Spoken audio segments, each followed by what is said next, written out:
Make sure you subscribe to both our YouTube channel and our RSS feed for all future conversations here at You Think. All right, so I am super pumped for today's conversation on You Think. One of my favorite coaches, my wife always jokes, she goes, Tony Vitello at Tennessee, I kind of feel like he's like your spirit animal, Greg. Like you guys, you're intense, like coaching ball. Tony, the head coach, national champion, Tennessee, man, I can't thank you enough for taking some time out. I know you're down in Miami recruiting as we sit here chatting, but I really appreciate you joining us for a fun combo here on You Think.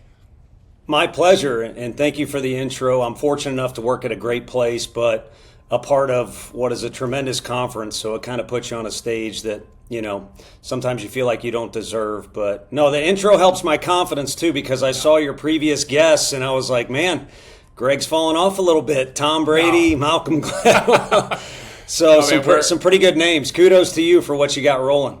No, it's super fun, and obviously having a chance to talk to someone like you who has the perspective. And I want to jump into recruiting. I want to jump into Tennessee. I actually took one of my official visits coming out of high school to Tennessee in the Phil Fulmer era back in the early 2000s. But I want to start, and then obviously the national championship, and we're going to get into all that. But I want to start with, I always feel like I can recognize a guy who grew up the son of a coach. My dad was a 40-plus year high school football coach in New Jersey, grew up, played for him. He's the only coach I ever knew when I was a kid. I know your dad is a legendary coach. You played for him, soccer, baseball, multi-sports. I want to start there. Give everyone a sense, where does your competitive spirit come from? Your fire, what got you into this coaching world? And how much of it was your father? It was a ton of it. Of course, my mother was there too to support him and get us to all the sporting events that were going on. I think your episode with Tom was incredible. I think he had 3 older sisters too. Yep. That's what I did. So I always tell our players, any of my faults, you can blame it on that. I was the youngest, had 3 older sisters, but they were competitive too. A lot of them, they partook in athletics too. But it all came from my dad. I mean, his distaste for losing wore off on you, whether you knew it or not. So you found yourself extremely competitive at a young age. And then I was able to sit on the bench. Sometimes the players didn't like that because they wanted to say things. I know you kind of had the experience too. When your dad is a disciplinarian, you hear things and see things, and maybe people don't appreciate the values they're getting from that coach. But I really got a lot out of sitting on those benches or just being at different sporting events at my high school, DeSmet Jesuit High in St. Louis. And my dad coached about every sport you can imagine. Yeah. And I know you played multiple sports. How critical was that for you? And obviously now you've made baseball your career, but how much perspective have you drawn, not only as a player yourself, but now as a coach? How much perspective have you drawn just from being exposed to different sports starting at a young age? Yeah, a ton. And that's the specialization question is a big one, but I reflect on my personal deal, and I wasn't a superstar player, but I got to be around all these different guys and coaches. So I still look back, like a 3rd grade basketball coach said something to me that stuck with me forever. All these teammates I had in a variety of sports, a lot of them are still friends to this day, and some of them I look back on and they're poor examples of how to be a teammate that I'll bring up to our team. And then even more so, there's good examples. And it's like, hey, this guy, back in the day he became a legend not because of his talent, but because he was such a great teammate. All right, so let's stay there because I coach a 13-year-old travel baseball team here in Charlotte. I've had a lot of these boys since they were 9. We're now just getting to the big field. That's a whole transition for a later day that kids are starting to experience. But something that I really try to implement, and I'm not a baseball guy. I've learned baseball just through my children. I played young kid baseball, nothing at any significant level. I apply a lot of the football culture things that I know, because that's obviously my only perspective. And I try to implement it into our baseball team, being great teammates, a lot of the things you're talking about there. Talk to me about what you found as being the key kind of fundamental course of building great culture teams specific to baseball. Give me an idea of what should I be doing? What should our listeners be doing as they kind of venture through this world of youth baseball and then into high school and beyond? Yeah, I think just baseball on the whole, it could be big leagues, it could be the level you're talking about, is there's a lot of downtime in baseball. So personality shouldn't just be encouraged, it's kind of a requirement. There's only, for our sport, there's probably 20 to 35 minutes of actual action that go on during the game, but the game could last 3 hours. So that time in the dugout, the time in pregame, spitting seeds, the conversations that take place postgame, those are so crucial. If you win, you go get ice cream. That is just as much of a part of it as it is hitting with the bases loaded.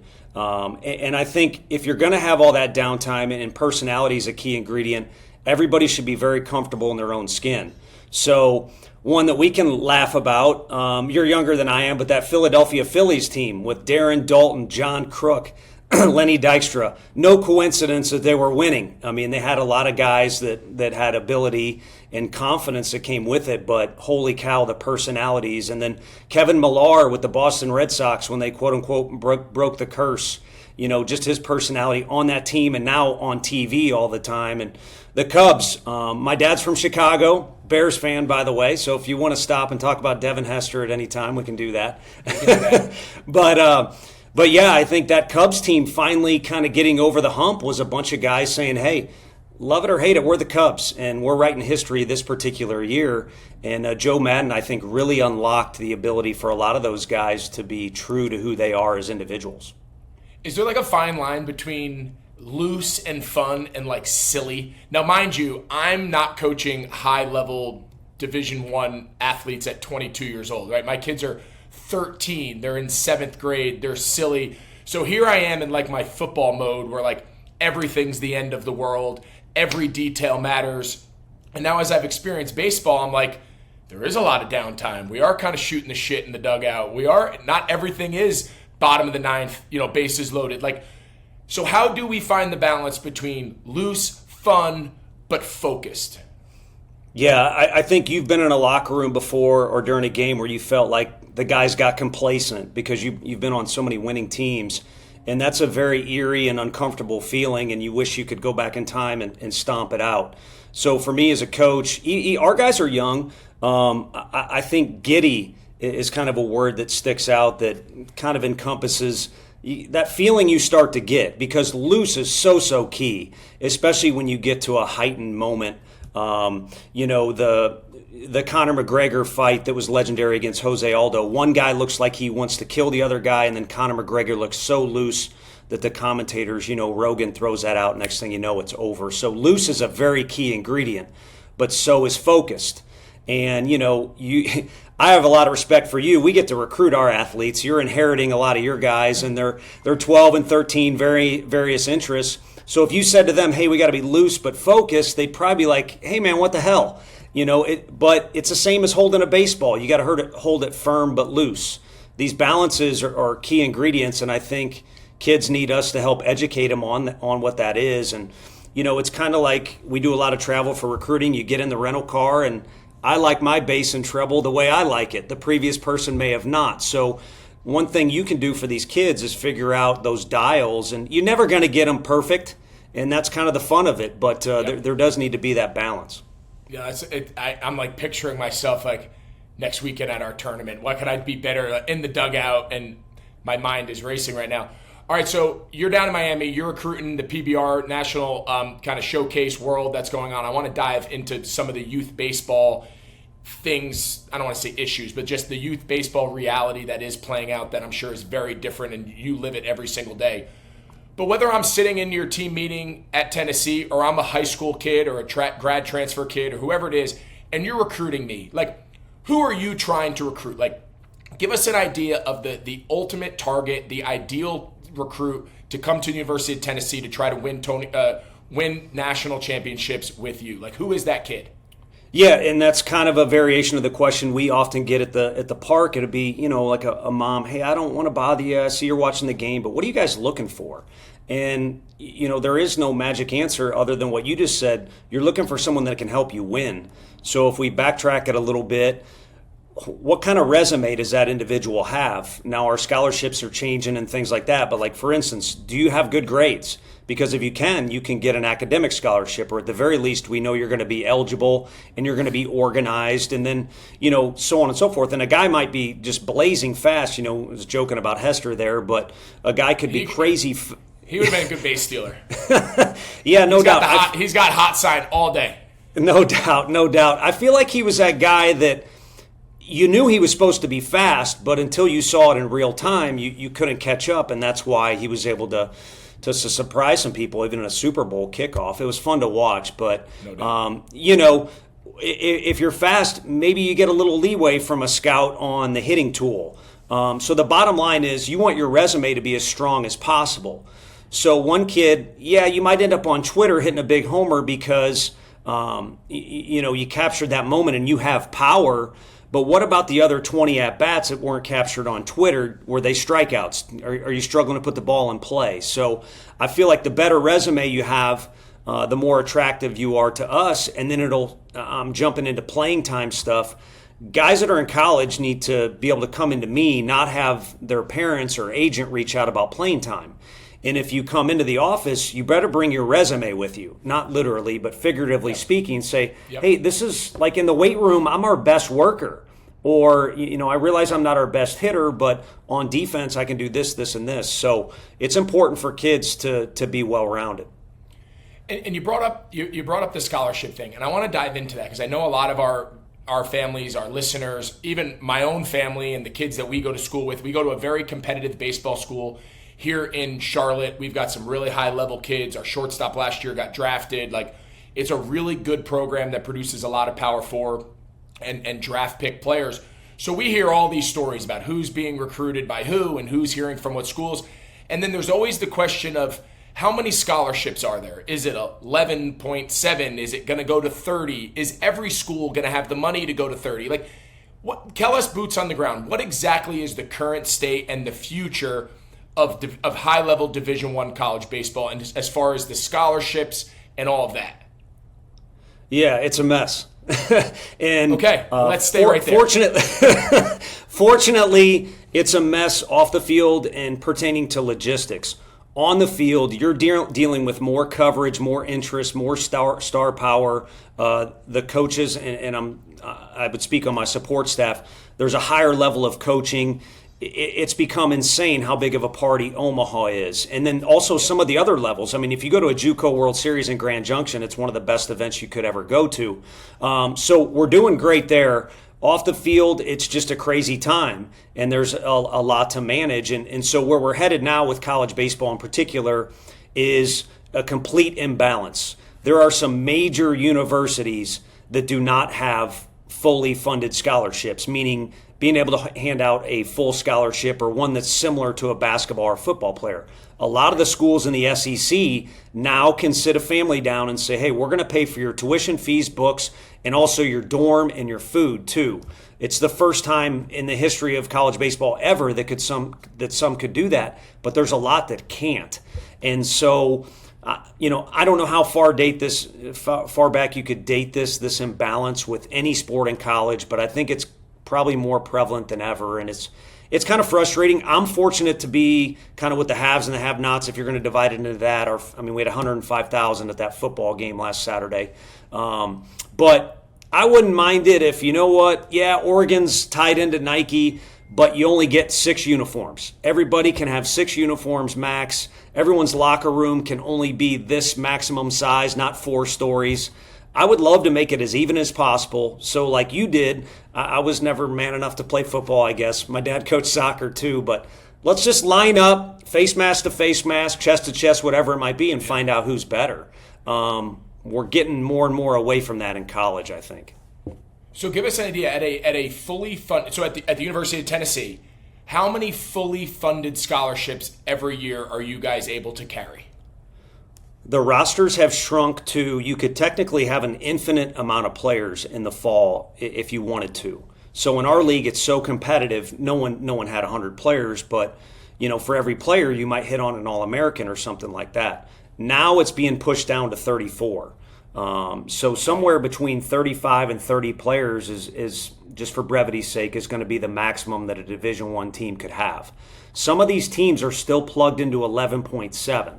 So if you do the math, you're looking at like 40% is a huge scholarship. For us, who you asked about, we're able to give most of our players a full scholarship, which is kind of it's kind of easy. It was hell having the 11.7 conversation. And how new is that? Just so we're all clear, like that's only within the last couple years, right? Yeah, only the last couple years, and people were using NIL to actually, and I don't know if I'm going to get thrown in jail or not, but let's just be honest. People were using NIL to cover the blind spots for the 11.7. So at least, hey, these kids are presenting so much, or representing the universities and presenting so much value for them. They shouldn't have out-of-pocket costs. A common great story, I'm sorry, I don't remember his name, but the left fielder for Coastal Carolina, he was their spirit animal and their leader and one of their best players.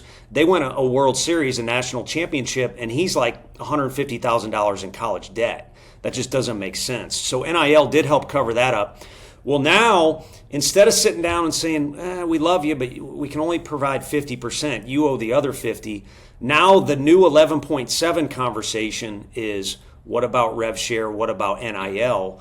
And the thing that sucks about it, Greg, is it's super gray. Like, what can you say, but what are other teams saying anyway? And it's, again, I feel like we're a long way away from being, let's make this as competitively equal as possible and just find out who's better at either scouting or developing or coaching, or just who's the better, more confident team on that day. Yeah, the whole thing is so fascinating. I have one more follow-up to that, and then I want to talk about like the youth baseball scene for a minute, because I think so many of our listeners, like that's where they're currently living. I know that's where I currently am. But to stay on that last conversation for one more second. So August 1st, that's when all the rising juniors are now able to be contacted by coaches. So a bunch of families we know of high school kids, they're excited. Who's calling me?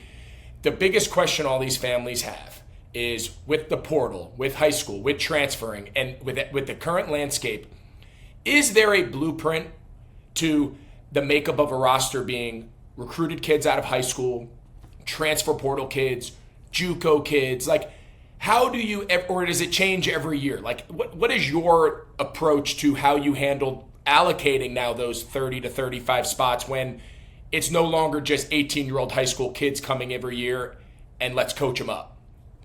Yeah, ultimately it's chaos. And as well as college baseball coaches are being paid or funded, programs being funded, you got to have a plan in place. But a common question is, okay, now it's 34 players only. How many pitchers, how many hitters, and are you going to do two-way guys? Well, the draft can interfere with all that in a hurry. For any program. So it truly is chaos. And then same thing for a kid that's being recruited. Again, our programs are well funded, so there's some very smart and savvy individuals that are able to talk to kids. And sometimes parents, this might be one, should parents be on speakerphone or not? I mean, but sometimes parents don't get word what's going on at all. Next thing you know, their kid wants to commit to somebody and they don't know what's been said. So the bottom line is, There are some good sales pitches, and for good reason out there from certain programs.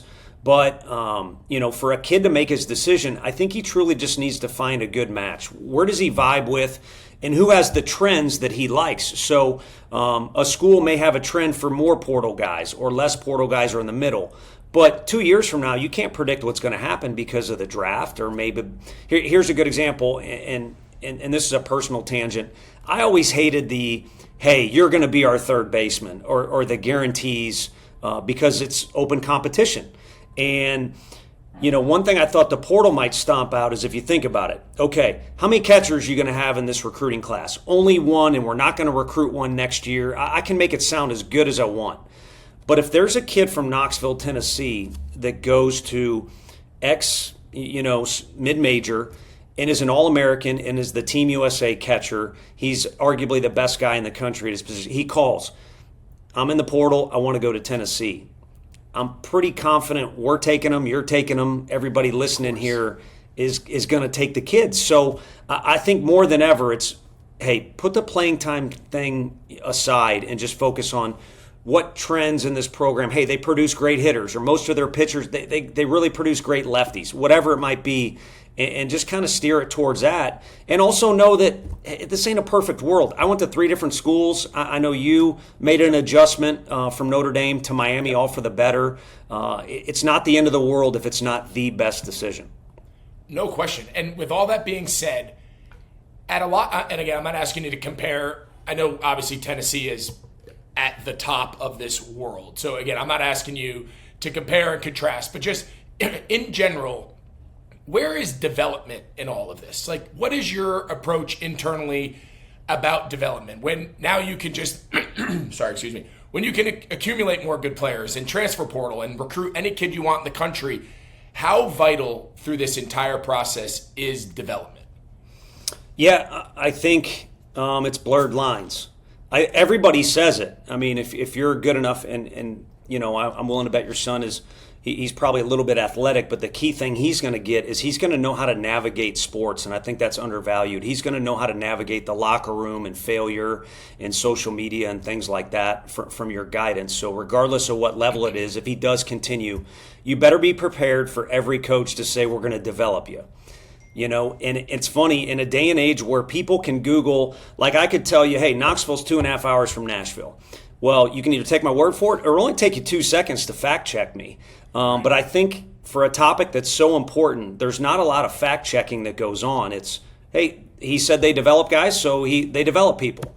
And I think it's important to do a little bit of research, because that word in particular, and I'm just speaking on the whole, more from my dad's perspective than what we're doing at Tennessee, it's fading a little bit. And I don't think it's all coach's fault. I think it's kind of the environment. And I'll speak on a sequence in a minute, but I think one thing you and I saw with our dads is they were the Bob Knight type. And I always say that, like, my dad wasn't throwing chairs or strangling anybody, and I got a lot of respect for Bob Knight, but they were almost kind of the dictator, it seemed, because they were so disciplinarian. I don't think it was the yelling or the intimidating that was getting the teaching done. I think it's the people that are most like that, and there still are some, like Coach Barnes at Tennessee is really hard on our guys in practice. But the reason he is he's a man of principle. And he believes more in developing guys as men of faith, as men in the community, and guys who take advantage of what they've been given. And those are his principles. And the winning and the getting drafted and all that stuff falls way down the priority list. So development becomes very high. But let's go with, and I'll be smart, Alec, let's go with Slick Willie coach. And he's more of a salesman and isn't really interested in helping a kid that's failing. He'll just recruit the next guy that's better. Well, I got to support that approach a little bit too in this day and age, because, okay, let's say your son's good enough to be a PBR or perfect game All-American. He's gonna, and let's just say it's a kid named Jake or John Smith. He's gonna be good enough to potentially get drafted. So let's say he says no to the draft, shows up at school, he's had all these accolades. I'm a freshman. Hey, I could have went and played for the Yankees minor league team. I should be playing here. Well, maybe he doesn't quite know the game that well because it's showcase, and he's not ready to play against, Oregon or South Carolina or Florida State because he doesn't know the game and he needs some seasoning. Well, what's the first instinct now out there is move on to the next team. So there's no seasoning, there's no synergy, there's nothing like that. It's just this bouncing around. And in some cases it works, and some people need an adjustment in the scenario they're in, but it's a two-way street on this development thing, probably fading a little more than it should. Well, what you just described is youth baseball. So now we're going to go a little younger now, right? And I'm not even talking about at the high school level. I'm saying this is happening at 10 years old. They haven't even gotten to the big field yet. And everything you just described, that's youth baseball. The days of practicing with your kids and one core team and playing with them, win, lose, or draw, you show back up to practice on Monday after Sunday's PG event, and you get back to work and you work on your first and thirds and you work on your double cuts and whatever you didn't do well over the weekend, you get back to work. Right now, what we're seeing, and obviously you're recruiting a lot of these kids later on in the pipeline, is instead of teaching my shortstop and developing them to get better, there's 10 shortstops within 2 hours that can be at the game on Saturday for pool play. I'll get one of them to come, and now instantly I'm a better coach. So like where the lines have really been blurred, and I'm very curious what you're seeing coming out of the high school ranks as a result of this. Like, are kids less developed? Are they better skilled baseball players with less understanding of the game as a result of this early kind of format that we've created at the younger levels? Yeah, and I went and watched, I'm sure you saw Drew Gilbert play for us a ways back, and now the world's kind of finding out who he is. I went and saw him play just to see him in a big league uniform and was able to speak to a GM, and we both talked. I think everyone's suffering the consequences all the way up to the big leagues where guys are super skilled, but there's less development, less coaching, less accountability, and therefore less understanding of how to actually play the game to win. And it starts all the way trickle-down effect. You know, Little League, I'm such a fan of, I'm not a father, but I sure love when the helmets are bigger than the kids. It's just funny as hell to see. But it isn't too much longer after that it's time to have a walkout song and make sure you got the fanciest unis, and maybe it's like trades are being made, like, hey, this kid's no longer good enough, but we saw this kid that is. And so the process starts of a high school kid not really knowing how to win a game. Maybe a coach like your dad or my dad jumps him a little bit, and it's like, holy cow, so now he's going to transfer high schools. We get the kid, and I kind of already gave the portal story, so a little bit of a vicious, I don't want to call it a cycle, because it's a ladder that's going up, and it's maybe an underdeveloped ladder if I'm going to be critical. Yeah. No, and obviously your perspective. So the next level to that is give us your advice. And this from as a coach, just as someone who's lived this world, you see what 17, 18-year-old kids look like entering the highest level. Every baseball kid in the country, if you ask them, would say, yes, I want to go play baseball at Tennessee, right? Like, you have your pick of the litter to some degree with, you know, a handful of the other schools. But, like, what are you seeing? Like, who are these kids? Are they playing too many games? Is it too showcase driven? Is it too highlight reel driven, right? We all see, you mentioned before, we all see the home run on Instagram, but nobody saw you missed a bunt to sack a runner and your guy got thrown out at third. Like, we don't ever show the struggles. We only show the highlights. So, like, is there a difference when you first started and what you were seeing at the high school ranks, especially? How different is it to what you see today? Yeah, I think it is a little different. There's not as much cohesiveness with the groups of guys that play together, where you kind of form a bond, and it truly is our team against your team. And there's fewer tournaments where you're actually trying to win. The trend, it actually was really right about when I started in summer ball, the word exposure first got thrown around. And I literally remember like not understanding what was being talked about. But, we had a couple big leaguers on our team, and they kind of did need to be seen, but they were so good. I know you had a good story on here. Like, they'll find you. A guy was throwing in a barn or something, and somebody located him. So it is different. You throw out so many different things. A blanket answer for a lot of this stuff is just, I think there's a lack of balance. Someone on one of your previous podcasts talked about like kids wearing gear, like at age 8, they now have all the gear as a common, and other players I've talked to complain about that. Well, how do you know that kid's not like the hardest worker on his team and isn't the guy who will run face first into a wall to catch a fly ball? I think there just needs to be a balance. And maybe step one is, let's say a new neighborhood, none of these kids have played baseball. They just decide to start a team, and it's a 9U team. The parents and the kids need to get together. What are we competing at? Like, what are the things we're trying to win or get better at? Is it who has the best uniforms, how many social media clicks we can get? Are we trying to win? Like what is that going to get you at 9? You could even advance to like 13U. You're going to turn into the next Uncle Rico. For those that have seen Napoleon Dynamite, is this good really reference. When we're trying to peak really out? Good reference. So, one of my buddies in a athlete group text sent, there was a 9U team that had a signing day. And, at first instinct on Twitter, it's like, hey, that's too much, blah, blah. But also, I'm not in that parent group. So I don't know what values are being shared before or after the game or during practice and things like that. So I think you can do some of the fancy stuff and you can post some things, but I don't think you want to get so skewed. like I said, on the Twitter thing or the Instagram thing, like, man, this kid only hits homers and doubles. Like, maybe, as a parent, maybe post something that the second baseman did, even though your kid is the shortstop. I would love to see at Lake Point. You've been there in Atlanta. There's 2 quads, so there's 8 fields. How many parents are going around there and, like, after the game praising other kids? Like, if and it's easier if, you're one of the holidays or something, but if your kid is one of the better players, you probably know it, and he's probably already getting praise. So maybe, dude, the left fielder, that catch you made, or you threw that ball to second and held that guy, I don't think we win that game without that. That would create such a better environment. So, if anything, maybe there's one little piece of advice a non-parent could throw out there. No, and all this advice is so critical, because then I am going to ask for another piece of advice. So, like, a question that we get from people all the time, but again, I'm applying other sport perspective, and I'm trying to apply it to basketball, baseball, soccer. I don't have, obviously, the expertise of that pipeline of living my whole life like I do with football, which I have a little better understanding. But, like, I get this question a lot about football, so I'm going to ask you about baseball. They ask me, okay, how do we find the right coach for my 10-year-old to play football? When I show up to practice, what should I be looking at? What tells me it's safe? What tells me the instruction is good? The messaging?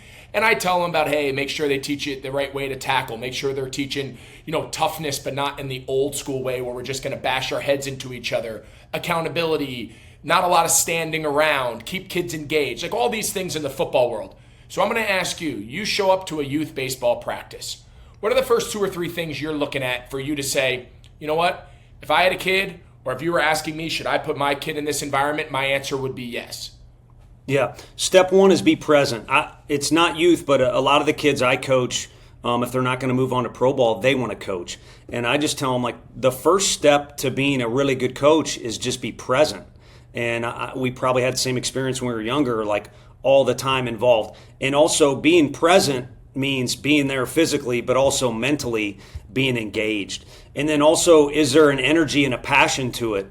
A lot of these kids may fall out of love with the sport that they're playing for a variety of reasons, but at the very least, they should see an example of, like, hey, this guy's been at his job. It's recess now. I've been at school all day with my friends, or I've done, I had to do my chores, hopefully, or whatever. Now this is recess. It's time to enjoy this and have fun. And even when the negative things happen, do you spin it into a positive? So if Steve makes a mistake, it's like, Steve, you just did all your teammates a favor. You made that mistake, and now we can go over it, and now your buddies aren't going to make that mistake. Hopefully you don't mind us, depending on how young the kid is. I can use a little different language, but hopefully you don't mind us using it as example, but now we can do it a different way, and it might help us win a game, and this is just practice, so you didn't really cost us anything. So are we spinning things into a positive? Because at the end of the day, if a young kid is in a group, and it might just be a math group, it might not be at a field, but if a young kid is engaging, especially nowadays, and not sitting alone and not having people to talk to, he's engaging in a group and he's challenging himself to do things and he's failing, then we got good stuff going on for that kid. He's making progress in life. And, I could go on to say, hey, make sure you present kids with only so many kids become big leaguers or Division I athletes, but the syndrome every parent's going to say. I call it the Charlie Sheen wives syndrome. Like, at what point do you marry Charlie Sheen and think you're going to be the last one?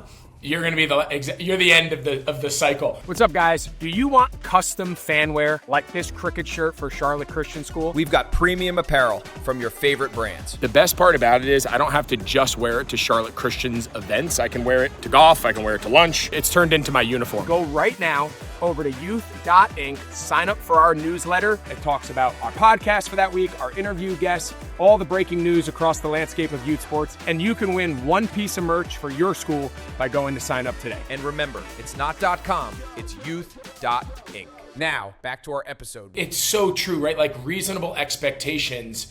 We talk about goal setting and having things, and we could debate whether that's productive or not, but like, we always tell our kids, all right, when we were playing 12U baseball, our number one goal was to not get you recruited by Tennessee.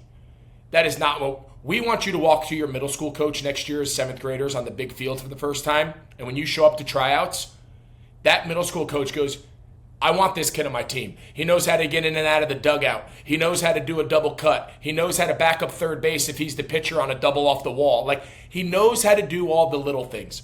He's a great teammate. You don't know if he struck out or if he hit the ball off the wall. Like, can we teach you all those things so when you show up to your middle school, you can have a good a good experience with your middle school team? And now that we're at 13U and they are in middle school, hey, you're 2 years away from having to try out for the high school. And are you JV? Are you varsity? At what age and all of that? So, like, there's always the preparation for the next step. What I see so much going on is it's a race to 12. Right? It's at 12 years old, we need to decide which kids are varsity baseball players, which kids are collegiate baseball players, and which kids have no chance, and those kids get pushed to the side. And I look in there and I say, they haven't even stepped foot on the big field. They haven't hit puberty. They've never had a girlfriend. They've never drank a beer. And we're going to decide what kid at 18 years old, Tony Vitello, is going to come in and recruit to Tennessee. Like, it just doesn't make any sense to me. Yeah, no, and you triggered a word because I'd kind of given this some thought because I appreciate you having me on and was a fan of yours. And I want to slide into the one comment so we don't end it, I don't say it. On behalf of all my buddies that are big sports fans, a lot of them watch way more TV and probably gamble and stuff. They think so highly of your work. I mean, obviously we're outstanding on the field, but I'm not so sure even better in the booth. So kudos to you for that. And yeah, you bet. And you trigger a word in my head, sequence. Sequence has been lost, and I should have included that in my little portal tangent. Is, yeah, development has been derailed in some areas because sequence is so out of whack, and it is such a super race. And part of that is just nature of the kids are thinking that too, because what is their world? It's TikTok. When you and I grew up, if you wanted to hear your favorite song, you got to wait for somebody to call it in, or you got to wait for the record to come back around. Now Spotify, everything's instant gratification. It's fast, fast, fast, go. And at some point, again, maybe an exercise for a family, just talking off the cuff, is, okay, I can tell my 11-year-old's kind of into this deal. Have a sit-down conversation, have perspective. He's a kid, but, like, where's the runway? You know, and maybe this kid's like, man, I just went to Omaha last year. I want to play college baseball for one of those teams. Okay, now we at least kind of have a general idea what the runway is and kind of map that out. One of the best speeches I ever heard was a guy named Gary Ward, legendary college baseball coach. And he talked about, you always need to figure out, where do you want to go? You know, whether it's with your swing or in the winter, you're just trying to develop, you know, you're trying to hit the weights in the winter. Like, where you're at A, where's B? Where do you want to go? And then you press rewind on the VCR, which is what he said. Now, your son probably doesn't know what that is. But hit rewind on the VCR, okay, and then start along those steps, you know, every day, if you will. So, yeah, lack of sequence has become frustrating because freshman year, it needs to be a learning experience. And some guys are blessed enough they can start or be an All-American and all those things. You know, better be careful what you ask for. If you're a freshman All-American, guess what you got next year? A lot of pressure and people saying sophomore slump and things like that. So there's pros and cons to everything. But I think a sequence is the highest percentage deal that you could have. And you had that in your career. I know you've spoken on. At the very least, one thing you did as an athlete, you stayed on an incline. And that's one thing we're looking at. When we're at Lake Point, you maybe don't want the guy that's fully developed or has the world figured out. You want a guy that's good now, and you have a vision. If he stays on this incline because he's a good worker and a good teammate, what can he really become when he's 21 playing for us? My kids, like, roll their eyes now because I say it to them all the time. Like, I have 2 boys and a daughter, and so I say they're 7th and 8th grade, all 3 of them. And I always say to them, I say, guys, here's the ultimate goal. Can we get better forever? What increments, what year is better than the others? I don't know. How good will you end up being? We don't know. But all I know is if we get better forever at some incremental level, year after year after year after year, wherever you're supposed to make it, whatever level you're supposed to achieve, you will. And maybe that's high school varsity baseball and you're just a great senior on your team. Great. That was your max. Let's reach it. Maybe you're a low level. And then from there, who knows what the next steps are. But man, just that's all I knew. And you said I've shared that with everyone who I've ever talked to. Like, my greatest gift was not at any point in time. If you snapshotted my career at any point in time, I was never the best singular player on my team, let alone in my world. But I could get better forever, and guys that were ahead of me, eventually I'd catch them and pass them by. I didn't know how many, it took 10 years for me to make a Pro Bowl.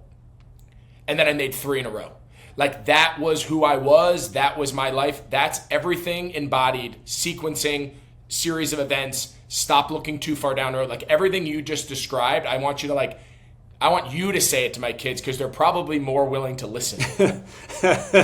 Well, everybody else probably wants you to say it, because my long-winded answers could have been consolidated in exactly what you said, is just getting better every day is the answer.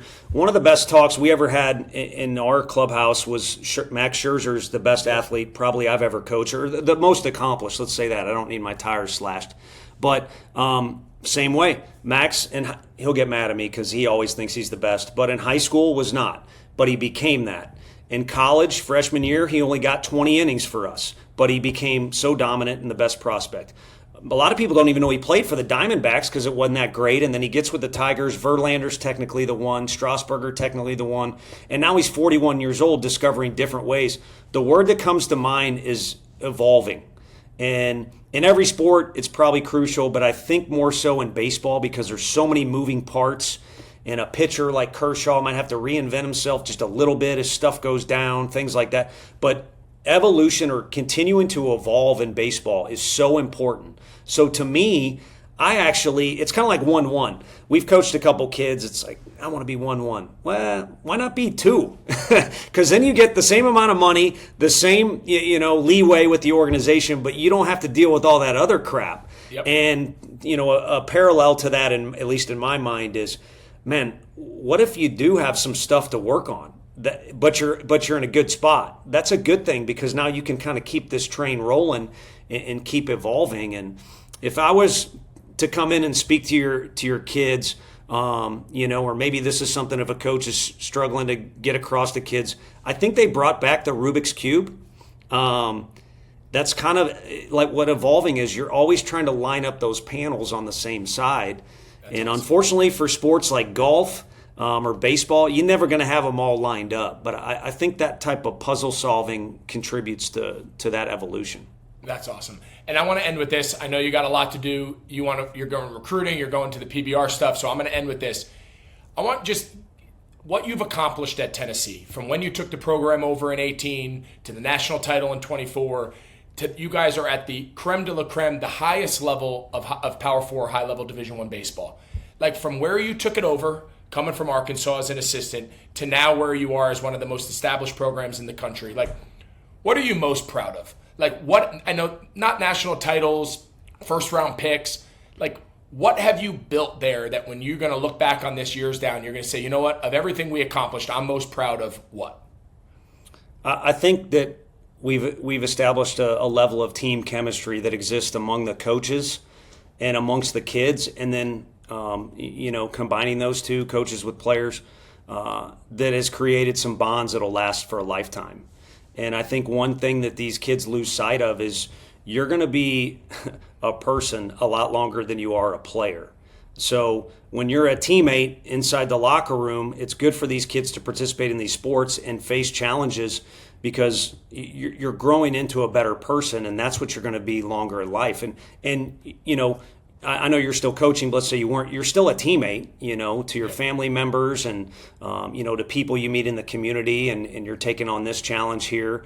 So I think that's something important, and kind of the vibe we've created in there is huge. And, hey, at the end of the day, if you can be Kobe or someone like that's legendary, kudos to you. But third kudos, I've probably used them all up, but that's awesome. Unlimited. We have unlimited kudos here.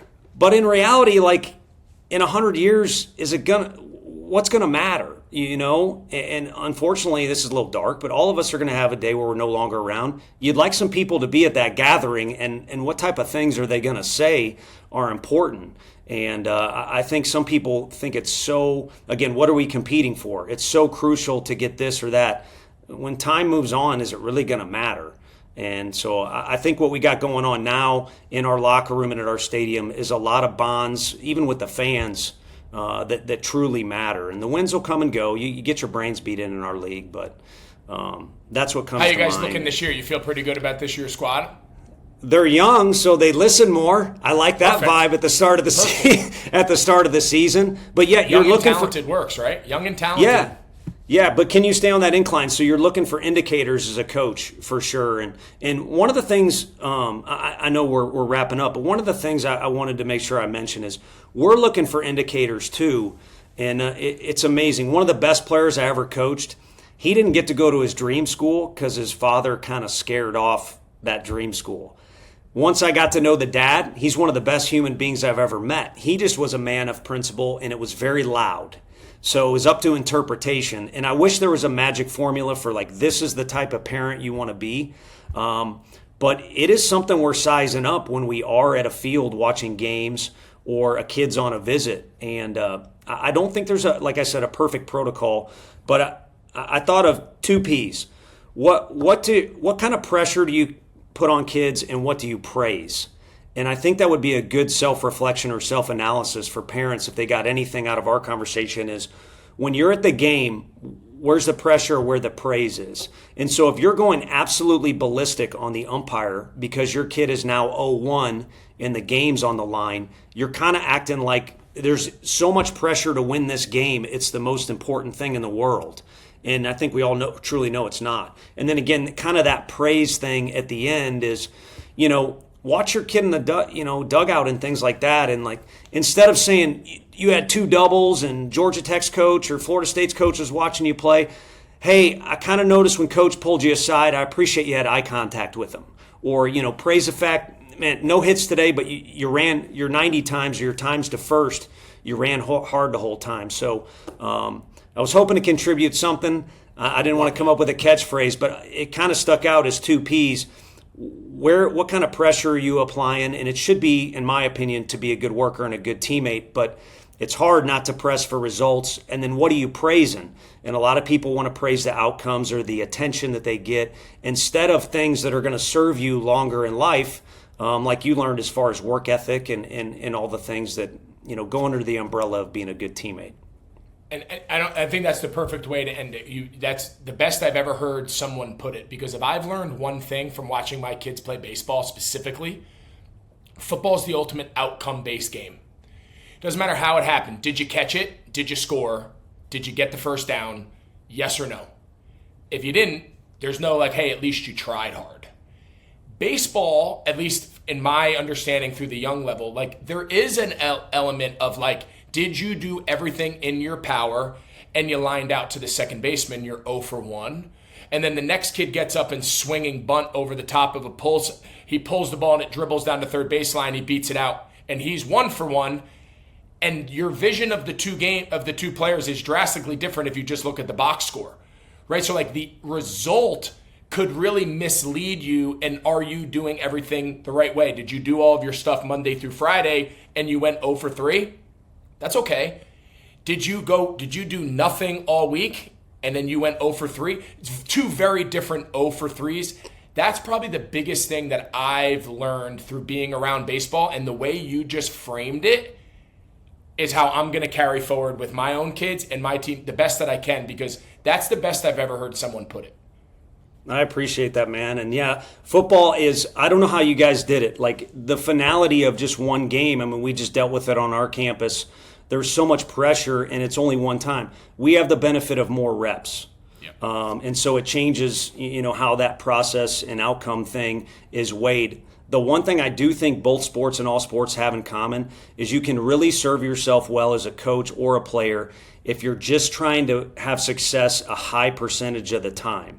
So if your at bats are quality, then you'll end up with a batting average that's also quality.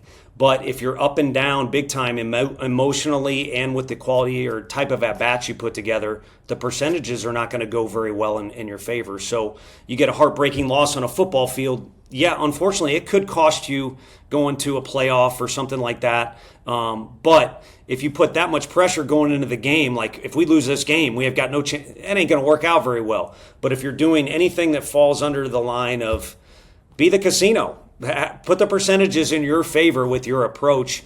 And for a kid like me that was a bottom of the depth chart guy, at least if you're doing the right things a high percentage of the time as an athlete, then it'll maybe put you in a better position when your time is done with an athlete, because it happens for all of us, whether we like it or not. Man, Coach, I could talk to you for 4 hours. I'm going to try to get down there and watch you guys be around your program. Like, just watching you from afar, the way you communicate, the way you command, the way you just invigorate your program. I love everything about what you stand for. When you agreed to come on here, I just took a shot in the dark and threw it out there. So for you to agree to coming on here to talk to our listeners, our fans, and me, who I'm learning along with all of our listeners through this journey as a dad and as a youth sports coach. So I can't tell you what your perspective, your experience, everything you brought, man. I can't thank you enough, Coach. And I hope Miami treats you well. Don't take all the good Miami kids. Let a couple of them go to Miami, please. Hey, they're from all over the country, and those guys have always done well and are continuing to do well. But no, I appreciate it. Honored to come on, and I'm not in the category of the people that you've had on, but I appreciate it. Maybe something's in there more than anything. You and others, I dig the just trying to help kids. The compound interest that occurs when you're working with young kids goes on and on and on, because obviously those young kids start doing things, and I think you and I are blessed that we both had two fathers that were champions, regardless of how many rings they have. And at the very least, some people are benefiting a little bit from that. Well said. We're going to end there. And I know our listeners loved it. So I can't thank you enough, Coach. Good luck this year. We'll be pulling for you guys, and appreciate you joining us on You Think. You bet. Thank you. We'll catch you again next week right here on You Think.